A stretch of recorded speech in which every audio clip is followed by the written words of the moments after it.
Hello everybody, welcome back to my channel education panacea. My name is Bhanu Pratap. So guys, आज मैं जो video आपके साथ बनाने जा रहा हूँ वो एम्प्लॉयज़ प्रोविडेंट फंड की है।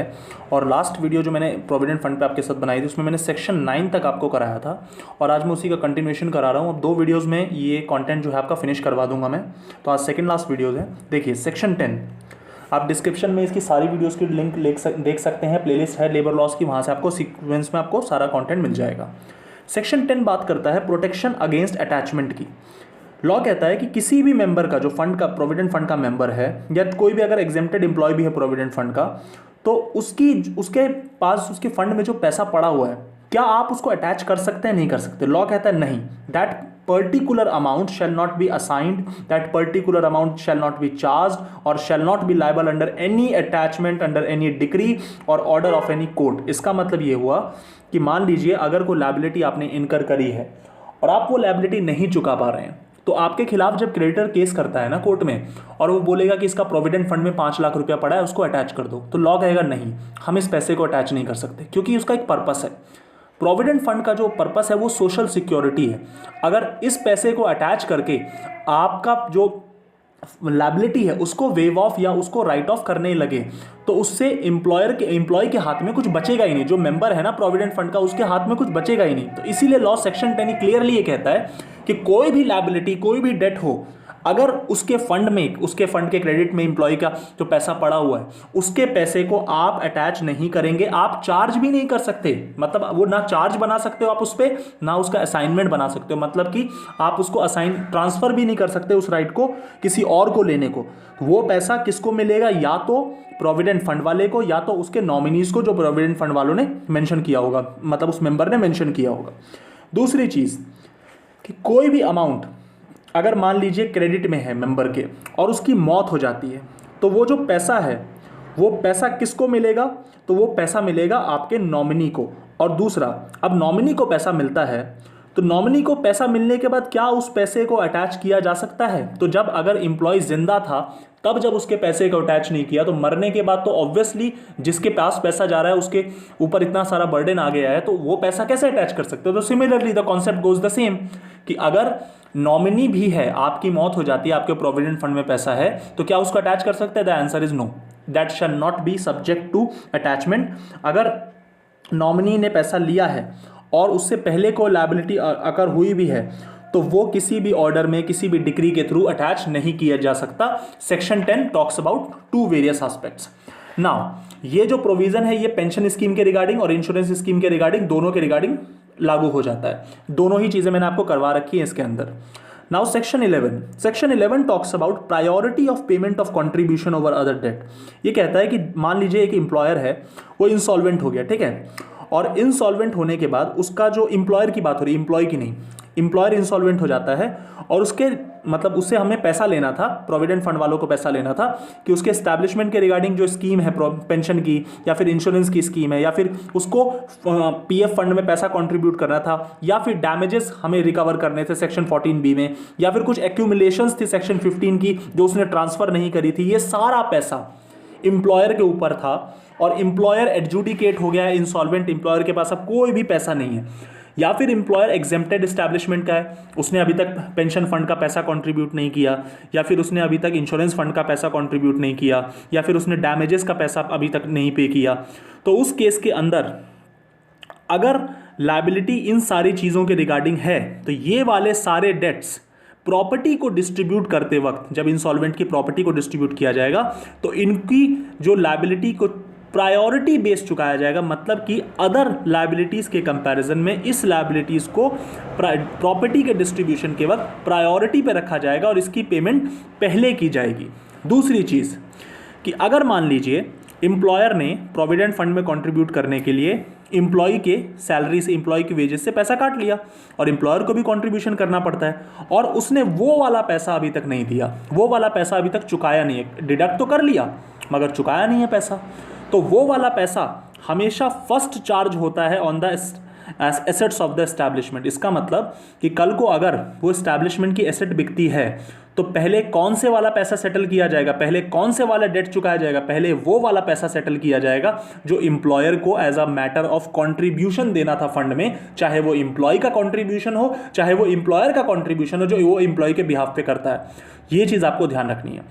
नाउ सेक्शन 12 कह रहा है कि मान लीजिए इंप्लॉयर की कोई लायबिलिटी है, ठीक है, और इंप्लॉयर की लायबिलिटी इंप्लॉयर ने चुका दिया, तो क्या वो पैसा जो इंप्लॉयर को देना है, इंप्लॉय की सैलरी से नहीं काटना है, जो इंप्लॉयर को देना है, क्या उस पैसे का कंट्रीब्यूशन देने के बाद इंप्लॉय की वेजेस में से उसको रिड्यूस या डिडक्ट किया जा सकता है? The answer is no.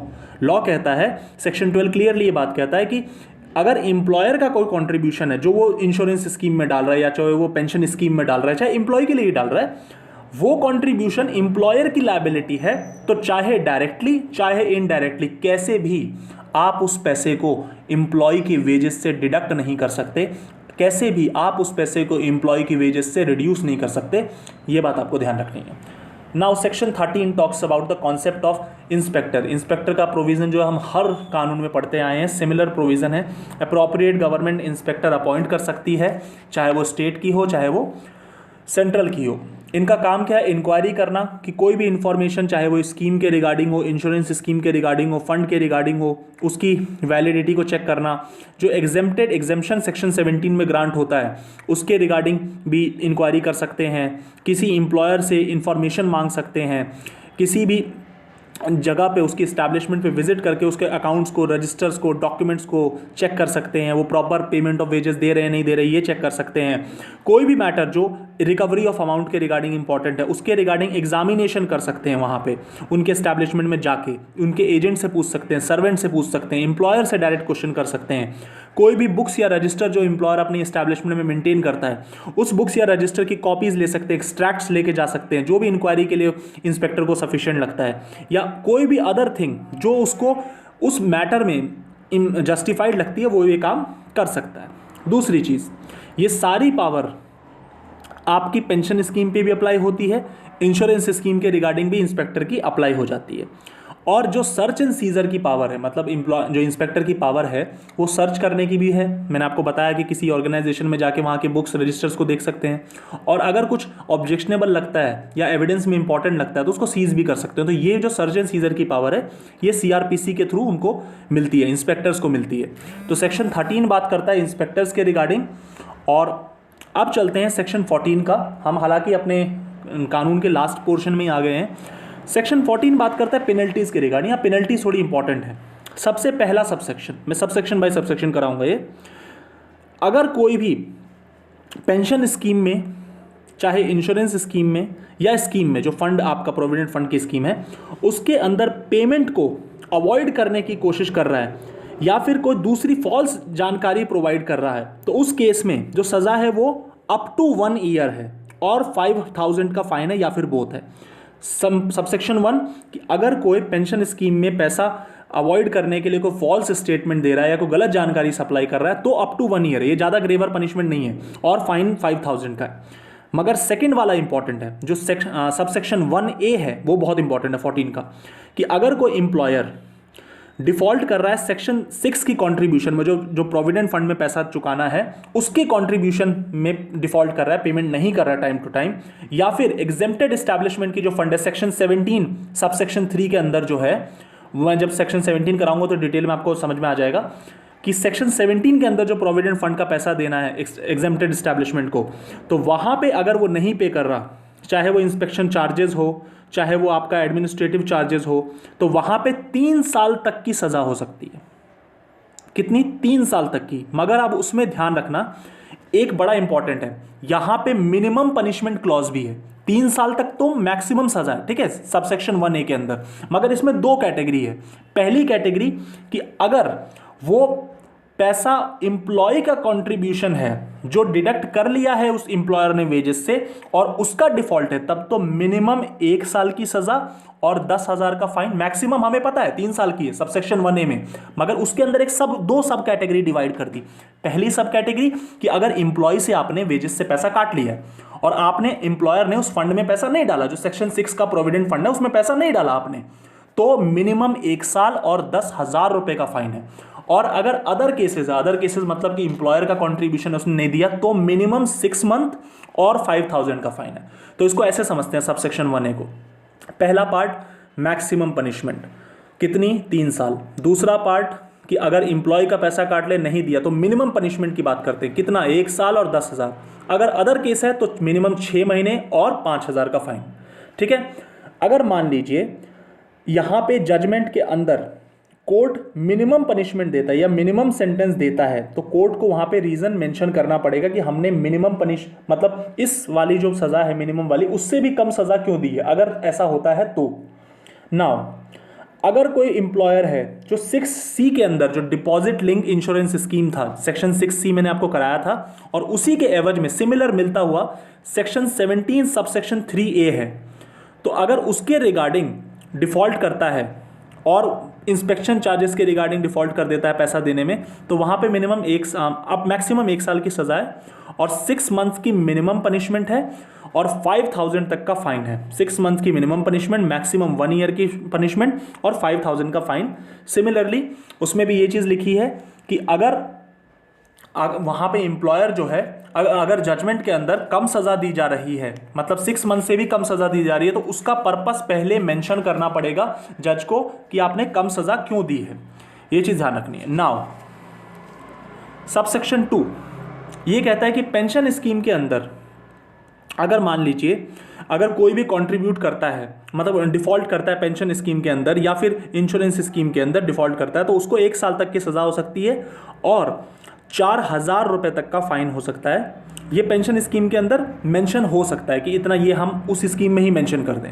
Now मान लीजिए कि कोई व्यक्ति है जो सेक्शन 17 में जिस ग्राउंड पे, अभी मैं सेक्शन 17 जब आपको नेक्स्ट वीडियो में कराऊंगा ना, लास्ट वीडियो, वो आपको क्लियर हो जाएगा। तो सेक्शन 17 में जिस ग्राउंड पे उसको एग्जाम्पशन मिली है, मैं अभी हल्का आइडिया दे देता हूँ कि वहाँ पे जो आपको एग्जाम्पशन ग्रांट होती है ना, वो तभी होती है जब आप अपने ऑर्गेनाइजेशन में ऑलरेडी एक बेहतर स्कीम चला रहे हैं, ऑलरेडी एम्प्लॉयज़ के लिए एक फेवरेबल या उनके लिए जो एडवांटेजियस स्कीम है वो ऑलरेडी आप रन कर रहे हैं, तब आपको ये सुविधा मिलती है। तो सेक्शन 17 के किसी शर्त का वायोलेशन करता है और कोई भी पनिशमेंट कहीं मेंशन नहीं है उस चीज़ की, तो उस केस के अंदर मैक्सिमम 6 मंथ की पनिशमेंट, मिनिमम 1 मंथ की पनिशमेंट और 5,000 रुपये तक का फाइन। दोबारा बता देता हूं, सब सेक्शन 2A अगर आपको जिस शर्त पे सेक्शन 17 में एग्जेम्पशन ग्रांट हुई है और उस ग्रांट होने के बावजूद आपने डिफॉल्ट किया और कोई पनिशमेंट कहीं मेंशन नहीं उस चीज़ की, तो मिनिमम 1 महीने की पनिशमेंट, मैक्सिमम 6 मंथ्स की पनिशमेंट और 5,000 रुपये तक का फाइन। ये चीज़ आपको ध्यान रखना है। नाउ सेक्शन 14A अगर कंपनी डिफॉल्ट करती है कोई तो उसमें जो भी बंदा उस कंपनी के उस टाइम को अफेयर्स को मैनेज करने के लिए रिस्पॉन्सिबल होगा वो लायबल हो जाएगा पनिशमेंट के लिए। हाँ, वो चाहे तो ये कोर्ट में ये सिमिलर प्रोविजन से काफ़ी सारे लेबर लॉज में मैंने बताया हुआ है कि अगर वो चाहे तो वो बोल सकता है कि उस टाइम पे मुझे आइडिया ही नहीं था, मैंने तो मेरी नॉलेज के बगैर ये डिफ़ॉल्ट हो गया और मैंने ड्यू डिलीजेंस रखा था फिर भी डिफ़ॉल्ट हो गया, तो उस केस में वो बच सकता है। और दूसरी चीज़ कि जो भी उस एक्ट के दौरान, मतलब कंट्रीब्यूशन में डिफ़ॉल्ट करने के दौरान या इंश्योरेंस स्कीम में डिफ़ॉल्ट पेमेंट करने के दौरान जिसने भी डिफ़ॉल्ट किया हो, चाहे वो आपका डायरेक्टर हो, चाहे मैनेजर हो, चाहे सेक्रेटरी हो कंपनी का या कोई भी ऑफिसर हो, वो सारे के सारे रिस्पॉन्सिबल हो जाते हैं ऑफेंस के लिए और उनके खिलाफ प्रोसीडिंग रन कर सकते हैं। Section 14A offence by companies में इतना ही है। Now section 14AA, section 14AA is in fact important. This talks about the enhanced punishment कि अगर आप प्रीवियसली कन्विक्टेड हैं, चाहे वो पेंशन स्कीम या इंश्योरेंस स्कीम के रिगार्डिंग जो मैंने सेक्शन 14 में पेनल्टीज बताई, आप फिर भी उसके बाद सब्सिक्वेंट ऑफेंस करते हैं, तो वहां पे मिनिमम 2 साल की सजा, मैक्सिमम 5 साल की सजा और अप टू 25,000 का फाइन। ये आपको याद रखना है। सेक्शन 14AA मिनिमम 2 साल की सजा, मैक्सिमम 5 साल की सजा और up to 25,000 fine. Section 14AA किस चीज के बारे में? Enhanced punishment. कब किया? जब आपने सब्सिक्वेंट ऑफेंस किया, प्रीवियसली कन्विक्टेड थे, आपने उसके बावजूद ये ऑफेंस रिपीट किया, तो उस केस के अंदर सेक्शन 14AA आपके ऊपर अप्लाई हो जाएगा। नाउ 14AB, सेक्शन 14AB ये कहता है कि ये सारे ऑफेंसेस जो हैं ये सारे कॉग्निजेबल ऑफेंसेस होंगे। तो क्या होते हैं कॉग्निजेबल ऑफेंसेस? जहां पे पुलिस आपको विदाउट वारंट अरेस्ट कर सकती है, those offences are called cognizable offences. हालांकि प्रोविडेंट फंड में जब तक एक्सट्रीम केस नहीं होता, even for that matter labour laws के अंदर ही जब तक एक्सट्रीम केस नहीं होता, तो जो इंप्रिजनमेंट होती है वो यूजुअली नहीं दी जाती। फाइन जरूर किया जाता है, काफी हैवी पेनल्टी लग जाती है, बट इंप्रिजनमेंट अवॉइड किया जाता है। नाउ 14AC, कॉग्निजेंस कैसे लिया जाएगा? लॉ कहता है कि यहां पे कॉग्निजेंस लेने का, चाहे डिफॉल्ट पेंशन स्कीम के रिगार्डिंग हो, चाहे प्रोविडेंट फंड की स्कीम हो, चाहे आपका इंश्योरेंस स्कीम हो, हमेशा राइटिंग में रिपोर्ट होनी चाहिए। पहली बात, मतलब कंप्लेंट इन राइटिंग होनी चाहिए अगर कॉग्निजेंस लेना है किसी कोर्ट को तो। दूसरा कि सैंक्शन होना चाहिए सेंट्रल प्रोविडेंट फंड कमिश्नर का या किसी भी सेंट्रल गवर्नमेंट के ऑथराइज्ड ऑफिसर का। ये चीज़ आपको ध्यान रखनी है, ठीक है। सैंक्शन ज़रूरी है, और अगर वो कंप्लेंट करी गई है तो उसका ट्रायल या तो प्रेसिडेंसी मजिस्ट्रेट करेगा, जो कि अब बहुत ही पुरानी टर्म हो गई है, नहीं तो मजिस्ट्रेट फर्स्ट क्लास उसको ट्राई करेगा, चाहे वो पेंशन स्कीम के रिगार्डिंग का ऑफेंस हो, चाहे वो इंश्योरेंस स्कीम के रिगार्डिंग का ऑफेंस हो। ट्रायल करने का सेक्शन 14AC में मजिस्ट्रेट फर्स्ट क्लास आप समझ लीजिए, उसी के पास पावर है। Now section 14B talks about power to recover damages. ये कहता है कि जब कोई इंप्लॉयर डिफॉल्ट करता है, चाहे वो फंड के अंदर डिफॉल्ट हो, चाहे पेंशन का हो, चाहे इंश्योरेंस का हो, या चाहे एक्यूमुलेशंस को ट्रांसफर ना किया हो, तो उस केस के अंदर, या सेक्शन 17 का कोई डिफॉल्ट हो, तो उस केस के अंदर सेंट्रल प्रोविडेंट फंड कमिश्नर या कोई भी ऑथराइज्ड ऑफिसर आपसे पेनल्टी के थ्रू वो डैमेजेस रिकवर कर सकता है, मगर वो एरियर से ज़्यादा नहीं होना चाहिए। ये चीज़ ध्यान रखना है आपको।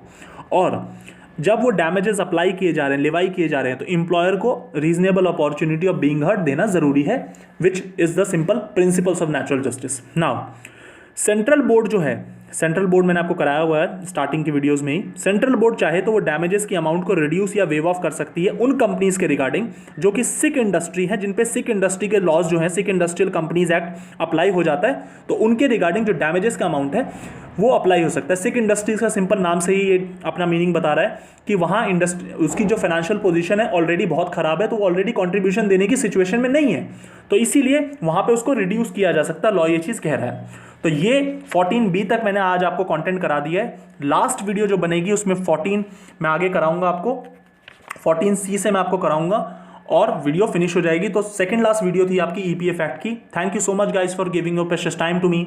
Thank you very much.